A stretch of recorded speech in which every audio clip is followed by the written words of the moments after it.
عايز تعمل مداخله وانا اجلتك عشان كان عندي. مهندس حسن سري، خريج اكاديميه الفنون، قسم ديكور. ولا تخوفنا. ده مهندس كبير. دفعة مؤنس. دفعه 84. دفعة مؤنس العطوي. مؤنس 85 الله يرحمه. وانا كنت مدير قسم الديكور في شبكه راديو وتلفزيون عرب ART. السعودية، قعدت في السعودية 20 سنة. وبستأذنك، الفنانه شيرين بوزير اشتغلت معاها دراما في الخليج كتير، يعني فنانه عظيمه. انا اول مره يعني اشوفها النهارده اتفاجئ بيها يعني. ازيك؟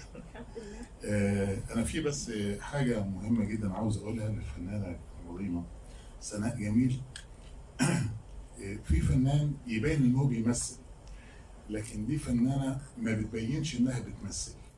كانت صادقه وطبيعيه بدرجه ان احنا يعني نتخيل انها في كل الادوار اللي بتقولها اللي بتأديها انها فعلا يعني الشخصيه صح.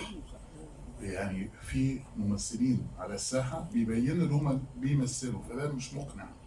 فدي كانت قمه كبيره جدا من الاقناع ويستحاله تتكرر، يعني تتكرر يعني. في نقطه سيادتك قلتها